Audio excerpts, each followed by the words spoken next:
లో గురుడు శుక్రుడే కలయిక అనేది ఏ విధంగా ఉంటుంది మనం ఈరోజు మాట్లాడుకుందాం.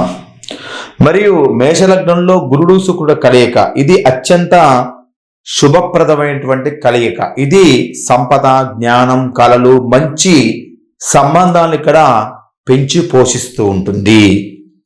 వీరికి అధికమైన ధనలాభాన్ని, వ్యాపారాల విజయాన్ని, ఆధ్యాత్మిక శక్తిని, మంచి భాగస్వామి మొత్తం కూడా లభిస్తూ ఉంటారు. అయితే గురుడు మనకి దేవతల గురువు, శుక్రుడు రాక్షసుల గురువుగా చెప్పబడుతూ ఉంటుంది జ్యోతిష్ శాస్త్రంలో. కాబట్టి ఈ రెండు కలయిక అనేది వ్యతిరేక స్వభావాలు కావటం వల్ల కొన్నిసార్లు మనకి అంతర్గత సంఘర్షణలు, అంచనాలు పెరగడం వంటివి కూడా జరుగుతూ ఉంటాయి. కానీ మొత్తం మీద ఇది లక్ష్మీనారాయణ యోగంగా పనిచేసేటువంటి జాత చక్రంగా చెప్పబడుతూ ఉంటుంది. ఈ యొక్క జీవితంలో వాళ్ళకి మంచి సుఖ భోగ భాగ్యాలు మొత్తం కూడా ఇక్కడ అందిస్తూ ఉంటుంది. మరి సంపద, అదృష్టాన్ని విషయానికి వచ్చినది ఆకస్మిక ధనలాభానికి, విలాసవంతమైన జీవితానికి, వ్యాపారంలో విజయానికి, ఆర్థిక స్థిరత్వానికి మొత్తం కూడా ఇక్కడ లభిస్తూ ఉంటాయి. మరి శుక్రుడు మనకేంటంటే కళల కారకుడు కాబట్టి విపరీతమైన జ్ఞానాన్ని గురుడు వలన, తెలివితేటని, శుక్రుడు వలన కళల్ని, ఆసక్తిని, వాక్చాతుర్యాన్ని ఇది మొత్తం కూడా మనకి ఇక్కడ కలగజేస్తూ ఉంటారు.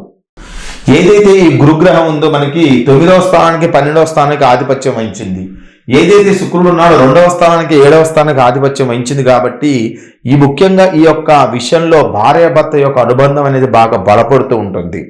భాగస్వామి విద్యావంతులు సపోర్ట్ చేసేవారుగా ఉంటారు. మంచి పిల్లల్ని ఇక్కడ కలగజేస్తూ ఉంటుంది. వృత్తిలో, ఉన్నతిలో, కీర్తిలో, గౌరవంలో మంచి లాభాన్ని చేకూరుస్తూ ఉంటుంది. ఆధ్యాత్మిక విషయాలపైన గురుడు వలన ఆసక్తి, లోతైనటువంటి అవగాహన మొత్తం కూడా ఇక్కడ పెరుగుతూ ఉంటుంది. మంచి గౌరవ మర్యాదలు లభించడానికి గురు శుక్ర కలయిక మేషలగ్నంలో చాలా మంచిది. మరి మేషలగ్నానికి అధిపతి మనకి కుజుడవుతాడు. ఈ లగ్నంలో గురు శుక్రుడు కలవటం వల్ల మంచి సుఫలితాలు మనకి రెట్టింపు అవుతూ ఉంటాయి.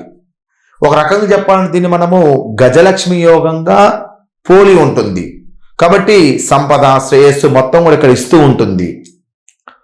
గురుడు శుక్రుడు వ్యతిరేక స్వభావాలు కలిగి ఉన్నప్పటికీ శాస్త్ర ప్రకారంగా గురుడు శుక్రుడు ఇద్దరు కూడా మనకి రెండు వ్యతిరేకమైనటువంటి స్వభావ గ్రహాలు.